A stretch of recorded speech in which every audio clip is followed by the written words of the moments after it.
네, 안녕하세요. 주님의 이름으로 문안드립니다. 오늘 예배에 나오신 모든 성도님들 가운데 하나님의 놀라운 은혜가 함께 하시기를 축원드립니다. 아멘. 제가 이번에 안식년을 맞아서 한국에서 좀 시간을 보내고 있었습니다.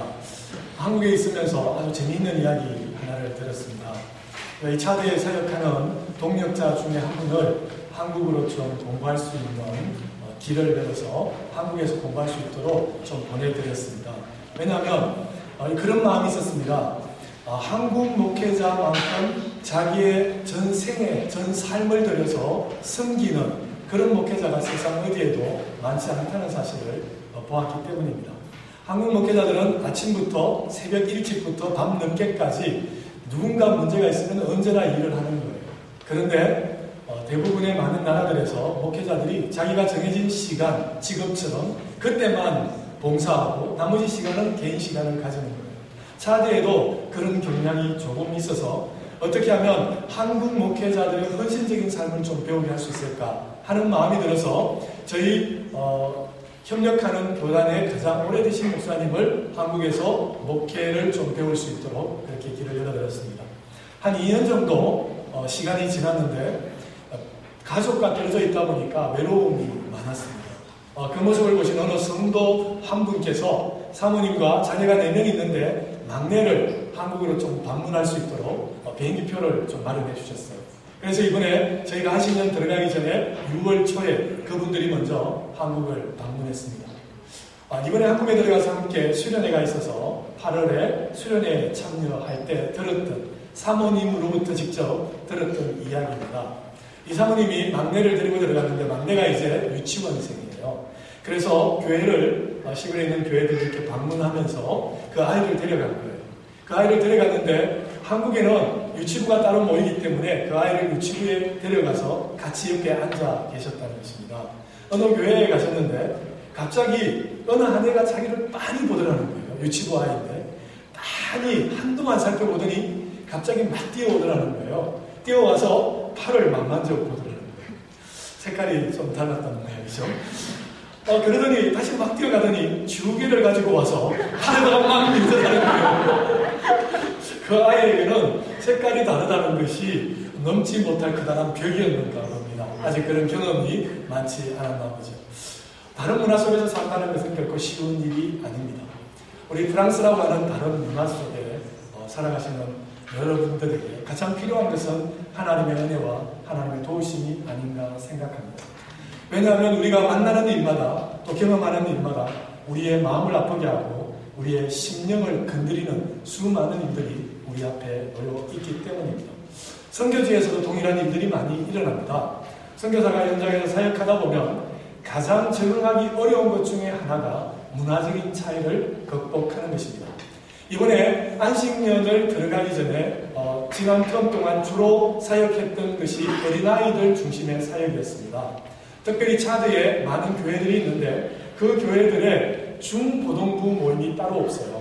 그래서 유년주일학교 모임은 있는데 유년주일학교를 마치면 곧바로 대예배에 참여를 해야 합니다.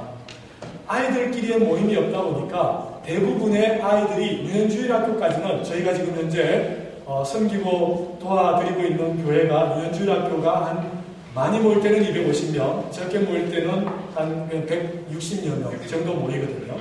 그런데 이 많은 아이들이 초등학교만 졸업하고 중학교만 되면 대부분 다 어디론가 사라져 버려요. 그리고 대예배 시간, 어른들이 모이는 그 시간에 모이는 중고등부 학생들은 아무리 많이 세어보아도 한 15명 정도밖에 안 되는 거예요. 6학년이 동일하게 6년의 시간이 있는 것인데 그래서 안 되겠다 해서 중고등학생들을 대상으로 제자훈련을 시작했습니다. 제가 그 교회 다니는 목사님에게 제가 이곳에 보니까 유년주일학교는 있는데 중고등부 학생들이 없습니다. 이것이 그 교회만의 문제가 아니라 차대에 있는 대부분의 교회들의 문제입니다. 그래서 이 부분을 좀 도와드리고 싶습니다. 말씀을 드렸더니 허락을 해주셨어요. 그래서 제자훈련을 했는데 하면서 거기에 있는 모든 사역자와 아이들에게 어떤 비전을 제시했는가 하면 이 교회가 중고등부 아이들, 꿈이 생기기 시작하는 그 아이들에게 꿈을 주는 교회로 한번 될 수 있도록 함께 기도하자. 그래서 성경 공부를 통해서 이 아이들이 하나님의 가치를 가지고 미래를 준비하는 아이가 될 수 있도록 함께 노력하자라는 꿈을 제시했습니다. 그리고 어느 정도 시간이 지나면 처음으로 차대의 교회들 가운데 처음으로 중고등부 예배가 따로 있는 그런 교회가 되는 하나의 모델을 만들어보자 라는 것을 제시하면서 함께 성경 공부를 했습니다. 제가 안식년을 떠나기 전에 5월 마지막 주 6월 초로 시작해서 드디어 처음으로 차대에서 중고등부 학생들의 예배가 따로 생겼습니다. 처음으로 예배를 드리는 주일에 66명의 아이들이 모여서 예배를 드렸습니다. 그리고 제가 이제 안식년을 떠나와서 전화를 해봤는데 계속해서 전화를 하면서 연락해보니까 지금도 여전히 중고등부 학생들이 열심히 모인다는 거예요. 최근에 선교적인 흐름이 어떠했는가 하면은 1040 윈도우라고 해서 14시 창문 안에 있는 미전도 종족을 사역하자라는 운동이 한동안 일었었습니다. 그런데 최근에 와서 그 선교적인 흐름이 달라지고 있어요. 어떻게 달라지고 있는가 하면은 414이라고 해서 4살과 14살 사이에 있는 어린이들과 중고등부 아이들을 집중적으로 사역하자는 거예요. 왜냐하면 이 아이들은 언제나 복음에 대해서 열려있는 아이들이 많이 있고 마음이 순수하기 때문에 복음을 너무나 쉽게 받아들인다는 거예요. 그런데 그 수많은 아이들이 지구상에 있는데 그 아이들을 내버려 둔 채 참 힘들고 어려운 어른들을 향해서 계속 사역하다 보니까 사역의 열매는 적고 그 수많은 아이들은 이제 어른이 되면 다시 복음을 전하기 어려운 사람들로 변해 있는 것을 보게 되었다는 것이죠. 그러면서 중고등부 사역을 하면서 하나님께서 참 이 아이들을 통해서 귀하게 사용하실 것에 대한 비전을 보게 되었습니다. 혹시 차대를 위해서 기도하실 때 차대 중고등부 학생들 그리고 어린아이들을 위해서 좀 많은 기도를 요청드리고 싶습니다. 또 한 가지 사역을 했던 것 중에 하나가 차대에 있는 대부분의 아이들이 집안 가사노동에 많이 동원이 됩니다. 사실 아이들은 지칠 줄 모르는 체력을 가지고 있습니다. 그래서 가사노동에 아이들을 이용하는 것은 굉장히 효과적입니다. 왜냐하면 지칠 줄 모르는 체력을 지속적으로 사용할 수 있도록 하니까. 그러다 보니까 차대에서 많은 아이들이 가사 일을 돕는데 동원이 됩니다.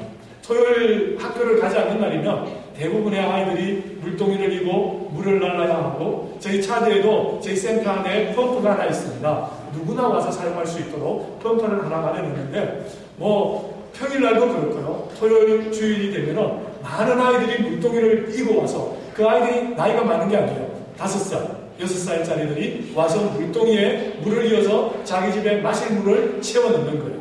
그 일들이 아이들에게 분담되는 거예요. 그 일이 끝나면은 토요일날 나머지 시간에 집안일을 돕고 이것저것 시키는 일들을 해야 됩니다. 이 아이들에게 어떻게 하면 복음적인 교육과 함께 조금의 자유를 줄 수 있을까 하는 마음이 있어서 토요일 학교를 열었습니다. 토요 클럽을 만들어서 아이들이 미술, 음악, 그리고 독서, 책을 읽거나 또는 영화를 보거나 또는 축구 클럽을 만들어서 자유롭게 축구할 수 있는 자기가 원하는 활동들을 하게 하고 그리고 마지막 마치는 시간 아침에 모여서 점심까지 하는데 점심때에는 다 같이 모여서 식사를 했습니다.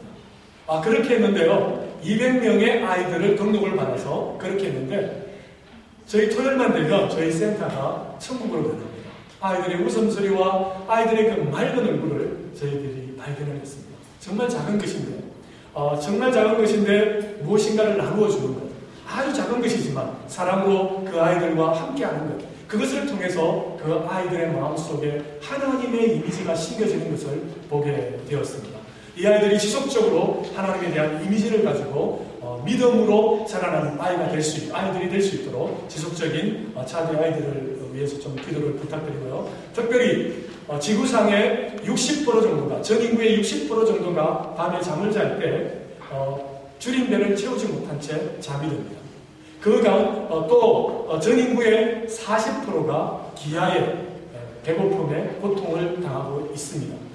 그리고 이 지구상에서 1년에 죽어가는 전체 인구의 80%가 기아나 배고픔, 영양 결핍으로 인한 직접적인 원인 또는 간접적으로 그것 때문에 생겨난 질병으로 인해서 생명을 잃는다라는 통계가 있습니다.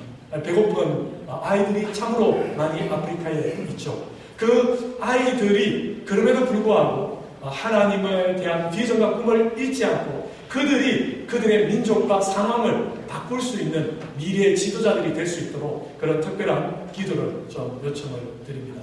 제가 왜 먼저 말씀을 시작하면서 젊은이들과 아이들에 대한 이야기를 말씀을 드렸는가 하면 이번에 안식년에 한국에 들어가서 너무나 충격적인 이야기 하나를 들었습니다. 그 이야기가 뭐냐 하면 제가 대학생 사역을 하시는 중요한 몇몇 분들을 만나면서 그분들로부터 들었던 이야기입니다. 지금 현재 대한민국의 대학생들의 그리스도인 퍼센테이지가 혹시 얼마인지 아십니까? 그리스도인 퍼센테이지가 대한민국의 그리스도인 퍼센테이지가 보통 20% 내외라고 되죠. 플러스 마이너스 몇 프로 정도 되는데요. 그렇다면 한국의 대학생들의 퍼센테이지가 적어도 어느 정도 되어야 할까요? 적어도 15% 이상은 되어야 되지 않겠습니까? 그런데 현재 대한민국의 대학생들의 그리스도인 퍼센테이지가 3% 이하라는 것입니다. 이 이야기를 들었을 때 저는 너무나 충격적이었습니다. 왜 도대체 어떤 일이 대한민국에 일어나고 있는 것인가?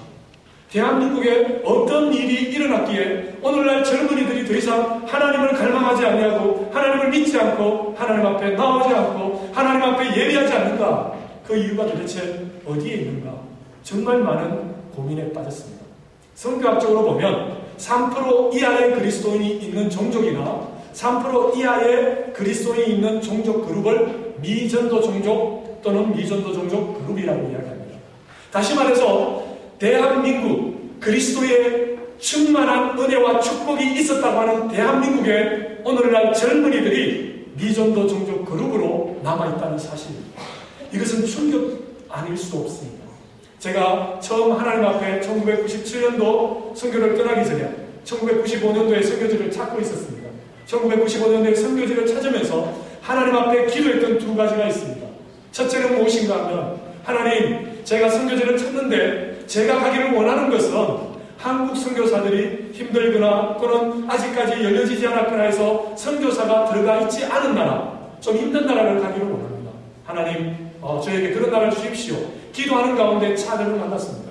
사실 차들에 있으면서 참 여러 가지 많은 일들을 경험했습니다. 수도까지 들어오는 반군들이 들어와서 전쟁하는 내전을 2번 겪었고요. 그 내전 속에 계속 있었고, 그리고 차가 사역지로 가다가 3번 불러서 정말 위험했던 순간, 그리고 또 강도가 나타나서 사역지로 가는데 앞에서 강도가 총을 쏘아서 위험했던 순간, 여러 가지 많은 일들, 그리고 아이들이 아파서 그냥 열이 펄펄 끓고 있는데 아무것도 하지 못한 채 눈물로 기도하면서 하나님 앞에 도와달라고, 하나님 이거 어떻게 해야 됩니까? 도와주십시오라고 기도하면서 그냥 울었던 그런 밤들도 있었습니다. 실제적으로 많은 어려움들이 있었습니다. 차도 환경적으로는 그렇게 쉬운 땅이 아닙니다. 그러나 그럼에도 불구하고 차도는 저에게 기쁨의 땅이고 축복의 땅입니다. 왜냐하면 저는 저에게 하나 꿈이 있기 때문입니다. 아무리 어렵고 힘들어도 저는 이 땅이 저의 목표 지점이 아니기 때문입니다. 저는 하늘나라가 저의 목표 지점입니다. 60년의 인생을 살아가면서 제가 겪을 수많은 어려움이 있지만 그것이 하나님의 나라를 위한 수고와 고통이라고 한다면 60여 년, 70여 년 아니면 80살이 되어서 주님 앞에 불려가는 그 순간 하나님의 하늘의 문이 열리고 주님께서 두 팔을 벌리시고 저를 맞아주실 것을 저는 알고 있기 때문입니다. 그리고 그날에 주님께서 저에게 말씀하실 것입니다. 내 아들아 수고했다. 너의 눈에 모든 눈물을 내가 씻어줄 것이다. 나의 날개 그늘 아래서 하늘에서 영원토록 나와 함께 지내리자.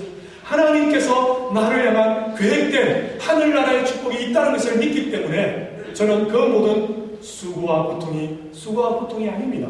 저에게는 기쁨입니다. 하나님의 나라가 저에게 있기 때문입니다. 제 목표가 저곳에 있기 때문입니다.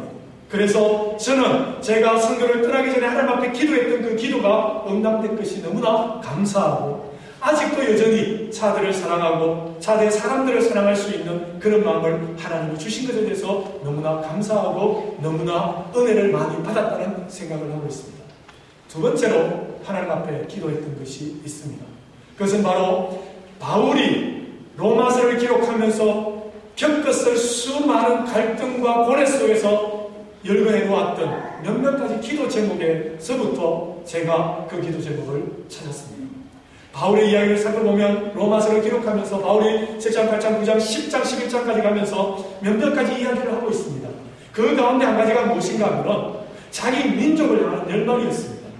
어떤 열망이었는가 하면 하나님, 하늘의 생명책에서 내 이름이 지워진다 할지라도 이스라엘이 주께로 돌아오기를 원합니다. 유대인들이 하나님께로 돌아오기를 원합니다. 내 형제, 내 친족들이 주께로 돌아오기를 원합니다. 라는 기도 제목을 적어놓았습니다. 그러면서 어떤 이야기를 하는가 하면 이방인의 충만한 수가 주께로 돌아오기까지 하나님께서 유대인들의 들을 유기하신다 라고 말씀을 했습니다. 다시 말해서 바울에게는 어떤 마음이 있었는가 하면 하나님의 계획을 본 거예요. 이방인들의 충만한 수가 차게 되면 언젠가는 이스라엘이 하나님 앞에 돌아온다는 거예요. 그렇다면 바울이 지금 해야 될 일은 무엇이었는가 하면 이방인들의 충만한 수가 하나님께로 돌아와야 하는 거예요. 그래야만이 자기 민족이 주께로 돌아오는 것 아니겠습니까? 원래 그가 이방인을 향한 선교사로 부름을 받았습니다. 그러나 그 부름에 또 한 가지 더해서 자기 민족을 위한 선교사로 외국으로 나아갔던 것입니다. 그 기도 제목을 보았을 때 저도 그런 마음이 들었습니다. 하나님, 저에게 동일한 마음을 주십시오. 민족을 향한 마음이 있습니다. 제가 선교로 떠납니다. 조국 교회를 하나님께서 복 주시고 조국 교회를 통해서 우리 민족을 복 주십시오. 그런 마음이 있습니다. 저는 뭐 대단한 사람이라서가 아니라 그저 바울의 기도의 제목을 제 기도의 제목으로 삼았습니다. 그런데 이번에 안식년에 한국에 들어가서 너무나 마음이 아팠습니다. 왜 대한민국의 젊은이들이 3%만이 그리스도입니다. 이것은 충격적인 사실이 아닐 수 없습니다. 하나님께서 선교의 역사를 이끌어 가신 것을 쭉 살펴보면 선교하는 국가를 부강하게 하셨습니다. 선교하는 교회를 부흥케 하셨습니다. 이것은 선교 역사의 진리입니다. 하나님께서 선교하는 나라를 부강하게 만들어 주시지 않으실 수가 없는 거예요. 하나님의 마음을 시원하게 드리기 때문에. 하나님께서 선교하는 교회를 부흥하게 하지 않으실 수 없는 거예요. 하나님을 기쁘시게 하는 교회를 어떻게 그냥 벌어두실 수가 있겠습니까?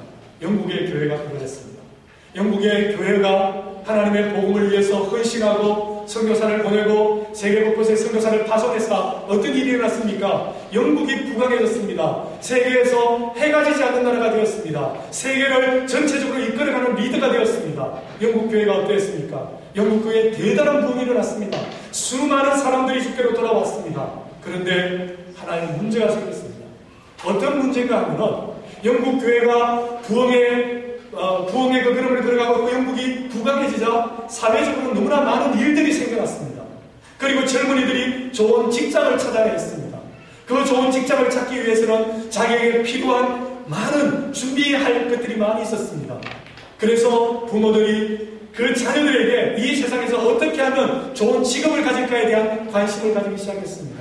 그리고 그것을 최우선 가치로 가르치기 시작했습니다. 아이들에게 그들이 경험한 그 예수 그리스도, 그들이 만났던 하나님, 그들이 만나서 그들에게 변화를 주셨던 그 하나님, 그 하나님을 나누어 주지 않았습니다. 그러자 젊은이들이 그들의 가치의 기준이 하나님이 아니라 세상이 되어버렸습니다. 세상을 꿈꾸었습니다. 세상에서 성공하는 것, 세상에서 좋은 직장을 가지는 것, 세상에서 돈을 많이 버는 것, 이것이 그들의 목표가 되었습니다. 그러자 교회에 젊은이들이 떠나가기 시작했습니다. 젊은이들이 떠나가자 더 이상 교회에 힘이 없어졌습니다. 교회가 선교를 감당하지 못했습니다. 그러자 선교의 불길이 미국으로 건너갔습니다. 미국에 5명의 젊은이들이 모여서 근처더미 아래에서 기도하기 시작했습니다. 그 기도에서 그들이 어떤 기도를 했는가 하면 하나님 세계 선교를 위해서 우리를 사용해 주십시오. 그 유명한 근처더미 기도회였습니다. 그 기도로 말미암아 5명의 젊은이들이 헌신했습니다. 그 헌신의 기도가 미국 전역으로 퍼져나가기 시작했는데 미국이 1800년대와 1900년대 세계 선교를 감당하기 시작했습니다. 그 기도회를 통해서 2만 명의 젊은이들이 세계 각지에 나가서 선교하는 역사가 일어났습니다. 하나님께서 미국을 부강하게 하셨습니다. 초인류 국가로 미국을 세우셨습니다. 교회가 부흥했습니다. 1800년, 1900년도 미국의 영적인 대부흥 각성운동이 일어났고 수많은 교회들이 부흥하기 시작했습니다. 그런데 오늘에 와서 미국 교회에 IT 산업이나 여러 가지 많은 물질적인 문명이 너무나 강하게 들어와서 미국의 교회도 동일한 문제가 발생했습니다. 부모들이 더 이상 자녀들에게 신앙을 최우선 가치로 세우지 않았습니다.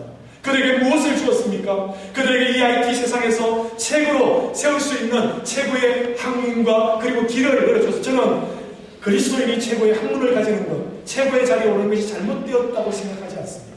그렇게 되어져야 합니다. 그것을 가지고 하나님을 섬겨야 합니다. 그런데 문제는 무엇인가 하면 부모들이 자녀들에게 이것이 최고가 아닌데 마치 이 땅에 있는 이것이 최고이냐 그것을 강조하다 보니까 아이들에게 영원한 세계에 대한 소망을 가지도록 이끌지 못했다는 것입니다. 그러자 미국 교회 젊은이들이 떠나갔습니다. 더 이상 오늘날 선교지에서 미국 교회가 세계 선교를 주도한다고 말하지 않습니다. 미국 교회 자체조차 미국에 있는 선교학자들조차 이제는 더 이상 미국이 지도자라고 말하지 않습니다. 대한민국이나 또는 남미나 뭐 여러 제3세계의 국가들이 선교를 주도해야 된다고 이야기하고 있습니다. 미국의 교회 젊은이들이 더 이상 찾아오지 않았습니다. 대부분의 그리스도인 퍼센테이지는 높은데 젊은이들이 떨어지는 거예요. 젊은이 떨어지니까 더 이상 선교를 보낼 수 없는 거예요. 그 선교의 물결이 대한민국으로 왔습니다.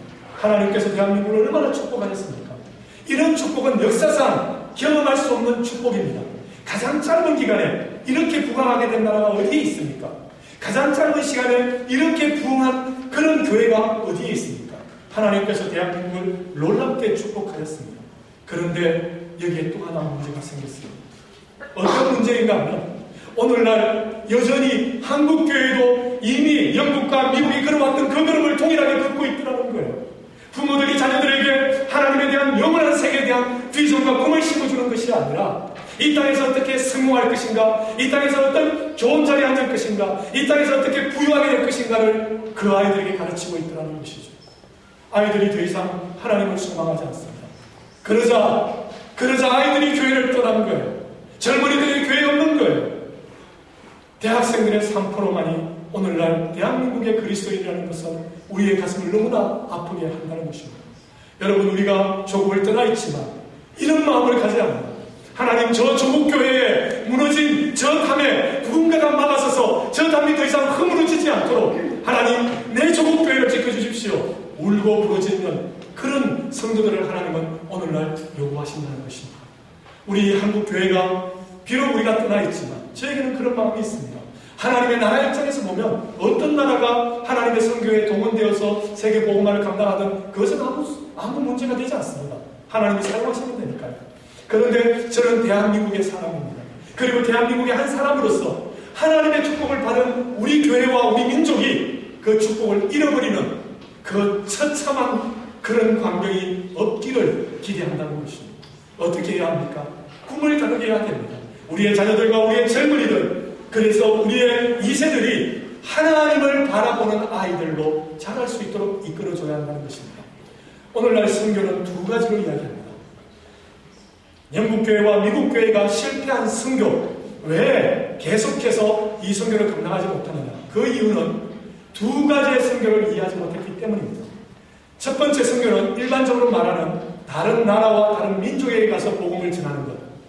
수평적인 선교죠. 다른 곳에 가서 복음을 전하는 거예요. 이게 선교입니다. 두 번째 선교가 있습니다. 두 번째 선교는 어떤 선교인가 하면 수직적인 선교입니다. 어떤 선교인가 하면 부모들이 그 자녀들에게 자신의 신앙을 물려주는 것입니다. 자녀들을 믿음으로 이끌 수 있도록 기도하고 이끌어주는 것입니다. 이것을 수직적인 선교라고 일컫습니다. 수직적인 선교를 가장 잘한 민족이 바로 이스라엘 민족이죠. 구약의 이스라엘 민족은 자기 자녀들을 철저하게 믿음으로 교육시켰습니다. 그런데 그들이 왜 하나님의 선교에 동원되지 못했습니까? 수평적인 선교를 하지 않았기 때문입니다. 수평적인 선교를 하지 않으면 하나님께서 축복하실 수가 없습니다. 그런데 여전히 수직적인 선교를 감당하지 못하면 하나님의 축복이 머물 수 없다는 것입니다. 그런 의미에서 우리는 수평적인 선교와 수직적인 선교를 동시에 감당해야 한다는 것입니다. 수직적인 선교를 감당한다면 오늘 이 자리에 앉아 계신 분 중에 혹시 부모님들이 계시다면 여러분들은 선교사입니다. 어떤 선교사입니까? 수직적인 선교를 감당해야 되는 선교사이십니다. 동시에 이 수직적인 선교와 함께 교회가 동일하게 세계 선교를 위해서 수평적인 선교를 감당해야 한다는 것입니다. 그러할 때 하나님의 교회와 우리 민족이 지속적으로 하나님의 축복을 받으며 주님 오시는 그날까지 위대한 선교의 도구로 사용되는 축복을 누릴 수 있다고 하는 것입니다. 여러분의 비전이 어디에 있습니까? 여러분 무엇을 바라보십니까? 여러분이 기대하고 꿈꾸는 것, 그것이 바로 우리의 미래가 될 것이라는 것입니다. 물론 하루하루의 삶 속에서 가슴 아파하며 해결해야 될 문제가 많고 고통스러운 문제가 우리 앞에 너무나 많이 놓여 있습니다. 그러나 그 문제 앞에 매몰되어서는 안 되는 것이 우리 그리스도인이라는 것입니다. 왜냐하면 우리는 살아계신 하나님을 믿는 사람들이기 때문입니다. 우리는 그러한 것에 매몰될 그런 초라한 존재들이 아니라는 것입니다. 세상을 바꿀 수 있는 능력이 있는 사람들이 바로 우리 그리스도인들이기 때문입니다. 오늘 성경은요, 시편 24편은 다윗이 기록한 그런 시입니다. 그런데 다윗이 어떤 사람이었는가 하면 다윗은 목동에서 한 나라의 왕이 된 사람입니다. 그런데 성경 어디를 봐도 다윗이 그의 꿈을 이스라엘의 왕이 되는 것으로 세웠던 것을 본 적이 없습니다. 다윗은 한 번도 이 땅의 왕이 되는 것을 꿈꿨던 적이 없습니다. 그런데도 불구하고 하나님께서는 다윗으로 하여금 이 땅의 왕의 자리에 앉히시는 성공적인 인생을 사시게 하셨다는 것입니다. 그 비밀이 여기에 있습니다. 오늘 본문은 그 비밀을 우리들에게 보여주는 그런 본문이라는 거예요. 시를 이해할 때 가장 중요한 것은 무엇입니까? 시의 상황, 시가 기록된 그 정황을 제대로 이해하는 것, 그것이 바로 시를 가장 잘 이해할 수 있는 방법입니다. 시편 24편은 다윗이 경험한 어떤 한 사건으로부터 하나님께서 그를 감동하셔서 그의 마음을 뜨겁게 하셔서 그 사건 앞에서 노래했던 노래, 바로 그 노래가 오늘 시편 24편입니다. 그 노래의 이야기를 한번 역사적인 상황 속으로 들어가 보려고 합니다. 사무엘하 5장의 이야기입니다. 사무엘하 5장으로 가면요, 이스라엘 역사에 있어서 굉장히 중요한 한 사건이 발생합니다.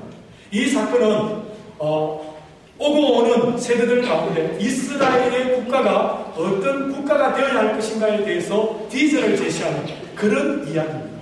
사무엘하 5장에 가보면 다윗이 이스라엘의 왕이 되는, 이스라엘 12지파의 왕이 되는 사건이 기록되어 있습니다. 다시 왕이 되기 전까지 얼마나 많은 고통과 고난을 겪었는지 모릅니다. 참 수많은 고통이 있었어요. 그런데 그 수많은 고통 속에서 드디어 이스라엘의 왕이 되었습니다.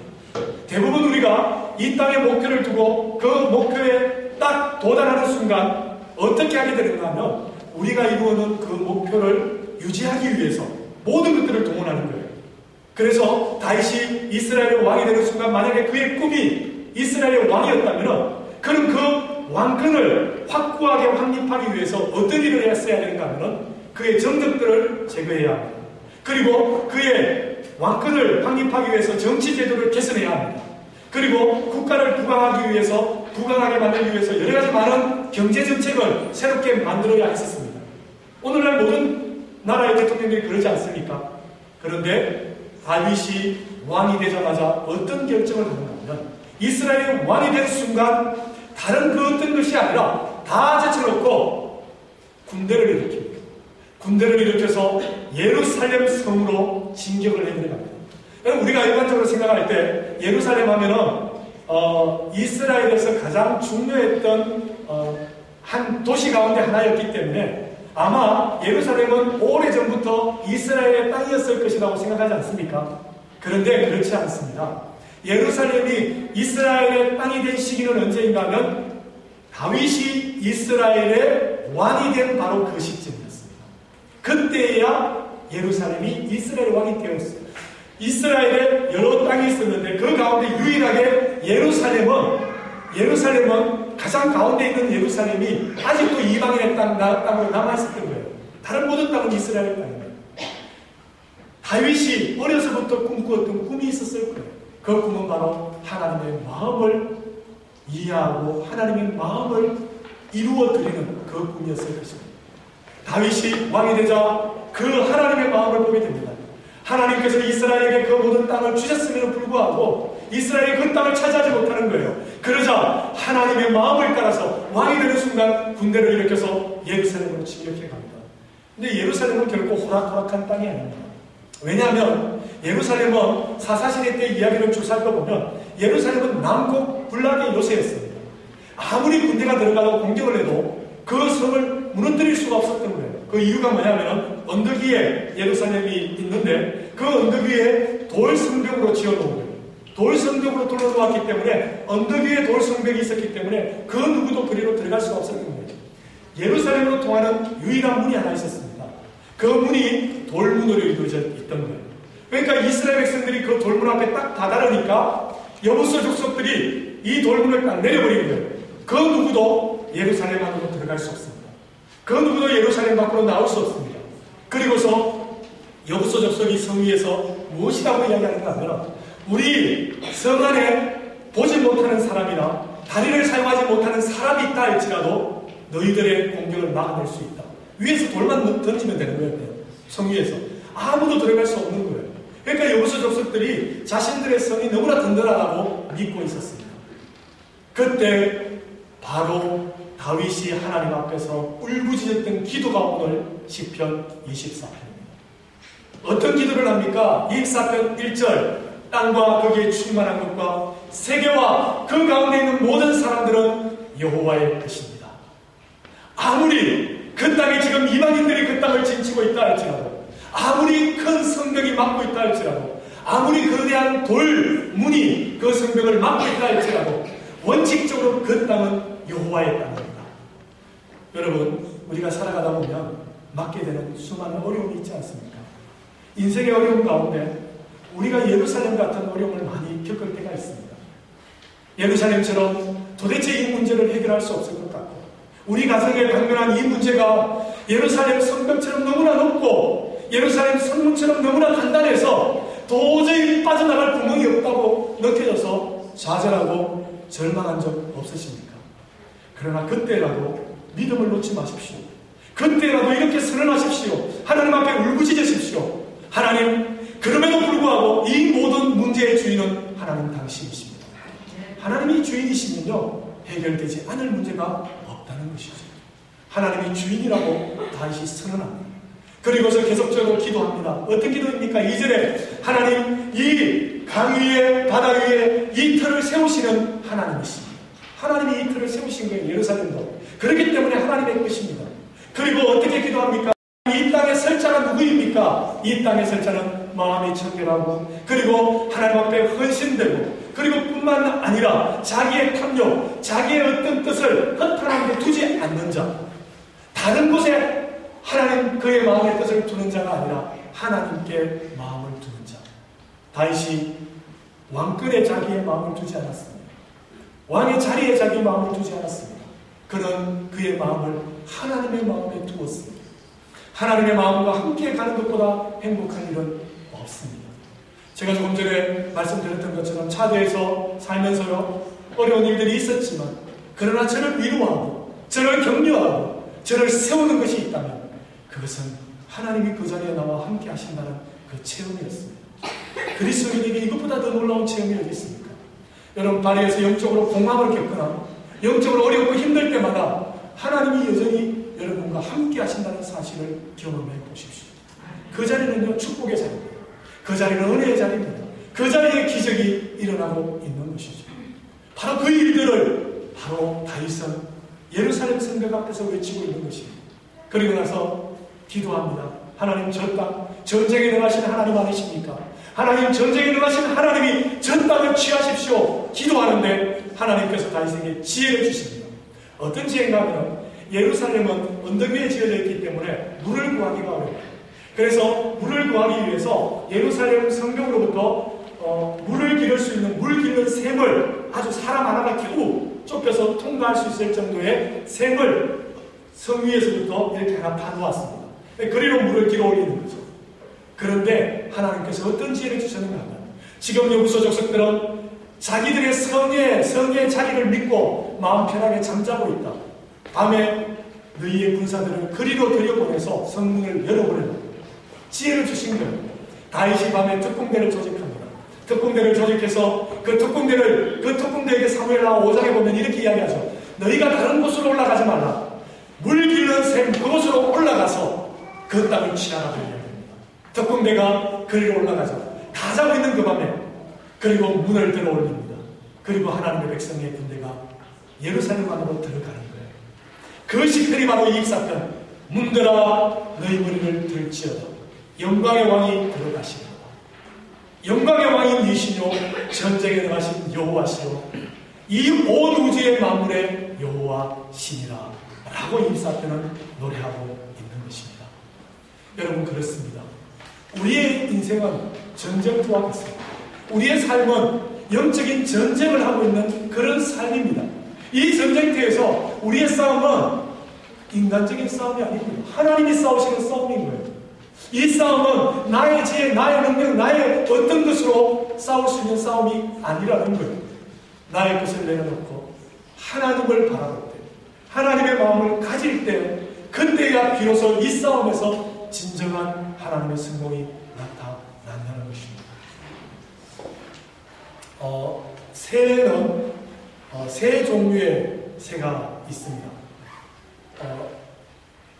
날개가 있지만 날지 못하는 새가 있죠. 대표적인 새가 저희 차들이 굉장히 많은데 타조입니다. 이 타조들은요, 어째 빨리 달리기 때문에 날개가 필요 없는 것 같아요. 근데 날개가 있을 때 날지 못하는 새가 가장 많이 살고 있는 나라가 어떤 나라인지 아십니까? 뉴질랜드입니다. 제가 인터넷으로 이렇게 검색을 해봤더니 왜 뉴질랜드에 가장 많이 날지 못하는 새가 있는가 하면, 날지 못하는 새들의 천국인 이유가 천적이 없다는 거예요. 뉴질랜드에. 그래서 새들이 날 필요가 없는 거예요. 그냥 걸어 다녀도 먹고 살고 위험하지 않는 거예요.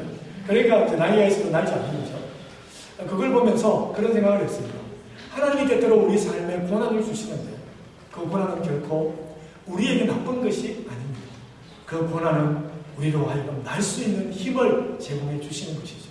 그러니까 고난 때문에 하나님 앞에 좌절할 필요가 없는 거예요. 고난이 나에게 오면 사실은 감사해야 되는 거예요. 하나님, 나로 하여금 더 높이 날 수 있는 힘을 주시는군요. 이 고난을 건너면 정금같이 내가 새롭게 되어질 힘을 가지게 되는 것입니다. 고난은 우리에게 힘을 주는 것이죠. 두 번째 종류의 새는 자기의 힘으로 나는 새입니다. 대표적인 새가 참새입니다. 차대도 이제 때가 되면 참새가 정말 떼무리로 나는데, 참새가 날아다니는 걸 보면요, 정말 재밌어요. 참새는 정말 열심히 날개짓을 합니다. 이걸 열심히 안 하면 똑 떨어져 버리는 거예요. 그래서 막 그러면서 날개짓을 해야 되는 거예요. 그런데 이런 새들은 결코 높이, 결코 멀리 날지 못한다는 특성이 있습니다. 자기의 힘으로 날기 때문입니다. 세 번째 종류의 새는 몸과 덩치, 날개로 봤을 때는 결코 잘 날 수 있는 조건이 없는 새들이에요. 그럼에도 불구하고 가장 높이 날고 가장 멀리 나는 새들인데, 그 대표적인 새가 바로 독수리입니다. 시편 40편에 보면 이런 이야기가 기록되어 있죠. 소년이라도 넘어지고 장정이라도 자빠지되 오직 여호와를 앙망하는 자는 독수리에 날개치며 올라감 같을 것이라고 이야기합니다. 왜 그렇습니까? 성경은요, 이 자연 상황을 너무나 잘 알고 있어요. 독수리의 나는 법이 독특하기 때문입니다.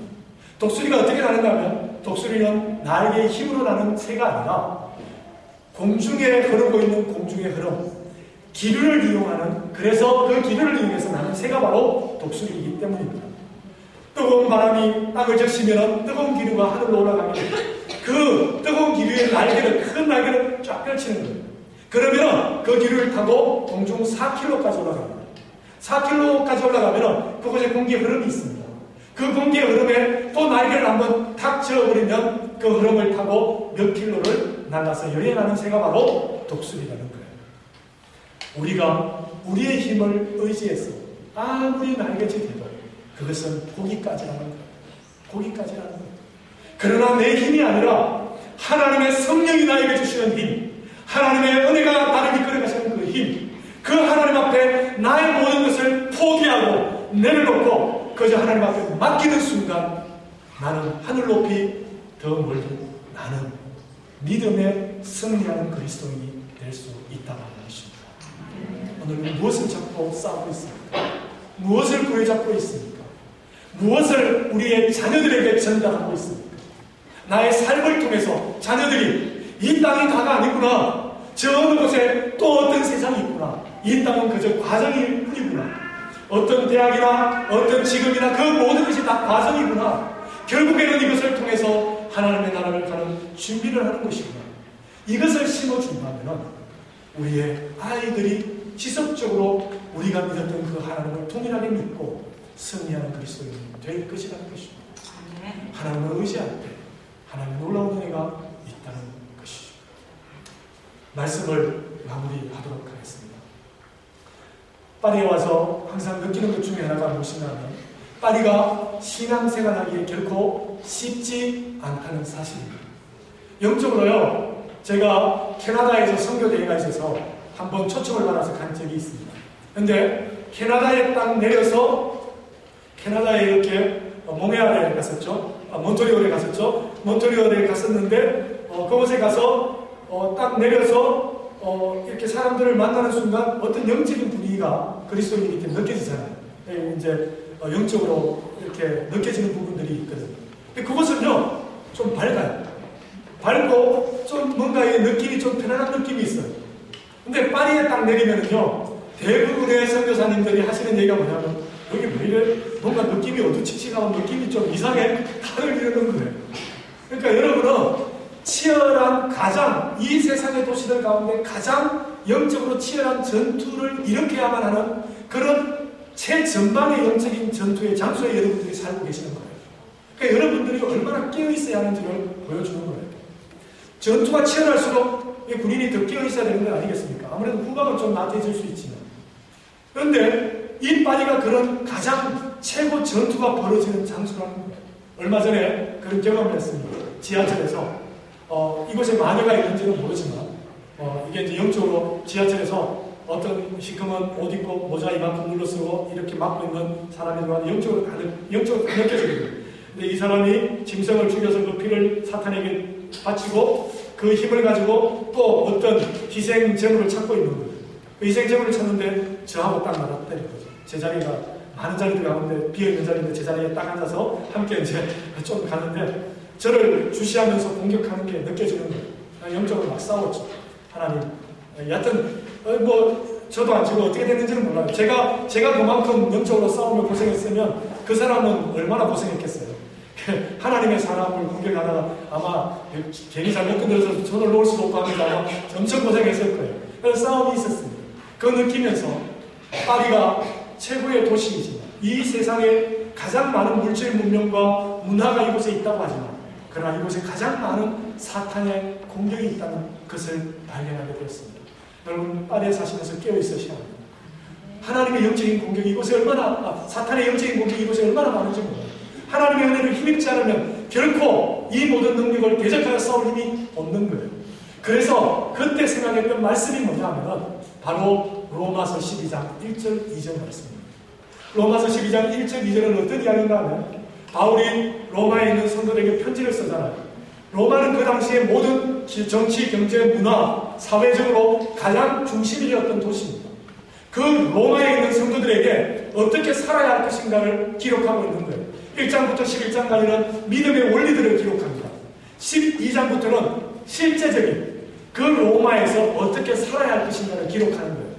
그것을 기록하면서 첫 번째 어떻게 기록하는가 하면 이것을 어쩌면 오늘 이 시대의 로마, 이 시대의 정치, 사회, 경제, 문화적으로 예술 모든 것의 중심지라고 할 수 있는 파리에 동일하게 적용되는 그런 구절이라고 생각합니다. 이렇게 기록하고 있습니다.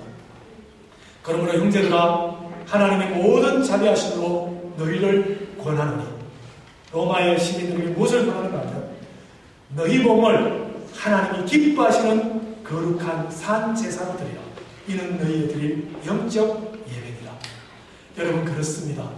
우리의 몸을 하나님 앞에 드리는 것 사탄에게 드려서는 안 되는 거예요. 악한 사탄이 꾀이는 어떤 이 땅의 성공에 이 땅의 만몬이라고 하는 신에 우리의 삶을 드려서는 안 됩니다. 그것은 그냥 가치 중립적이고 우리가 하나님 나라를 사용할 그런 것일 뿐이라는 것이죠. 여러분의 명예에 여러분의 삶을 드려서는 안 됩니다. 하나님께 여러분의 삶을 드리십시오. 여러분의 몸을 하나님께 드리십시오. 그것이 바로 영적인 예배입니다. 그리고 2절에서 이렇게 이야기합니다. 영적 예배입니다. 그리고 너희가 마음으로 새롭게 변화를 받아 하나님의 선하시고 기뻐하시고 온전하신 뜻이 무엇인지 분별하도록 하라 라고 이야기하면서 그 앞에 뭐라고 이야기합니까? 이렇게 이야기하죠. 너희는 이 세대를 본받지 말고. 다시 말해서 파리에 사시는 여러분들이 파리에 살고 있지만 그러나 이 시대를 본받지 마십시오. 파리의 문화적인 흐름을 본받는 것이 아니라 그것을 이용하시되 그것을 여러분의 인생의 가치로 그렇게 본받지 말라는 것입니다. 이 세대를 본받지 말고 이 세대를 거부하고 이 세대 가운데서 하나님의 선하시고 기뻐하시고 온전하신 뜻이 무엇인지 분별하도록 하라. 그것을 위해서 살라는 것입니다. 그것을 목표해서 살라는 것입니다. 이것이 바울이 로마 성도들에게 간절하게 보냈던 편지였습니다. 동일하게 여러분들에게 오늘 하나님께서 보내고 계십니다. 여러분 이 세대를 본받지 마십시오. 하나님의 선하시고 기뻐하시고 온전하신 뜻이 무엇인지 분별하고 그것을 이루어드리는 하나님의 마음을 이루어드리는 거룩한 그리스도인 되셔야 할 것입니다. 하나님께서 여러분의 삶 가운데 이와 같이 함께 하시기를 주님의 이름으로 축원드립니다. 기도드리겠습니다. 하나님 아버지 감사합니다. 오늘 하나님의 말씀을 통해서 조국교회의 안타까운 현실을 살펴보았습니다. 하나님 파리가 결코 쉽지 않은 장소인데 또한 이 땅을 살아가는 그리스도의 삶에 대해서 살펴보았습니다. 하나님 우리 한 사람 한 사람을 붙잡아 주시고 영적으로 축복하여 주시옵소서. 그래야 이 땅에 허물어지지 않고 이 땅을 변화시키는 능력 있는 그리스도인으로 설 수 있도록 은혜 베풀어 주시옵소서. 그리하여 우리 앞에 놓여진 모든 문제가 그 문제를 향하여서 문드라 너희 머리를 들자다 영광의 왕이 들어가시리로다라고 선언할 수 있는 승리하는 그리스도인 되게 하여 주시옵소서. 예수 그리스도의 이름으로 기도드리옵나이다. 아멘.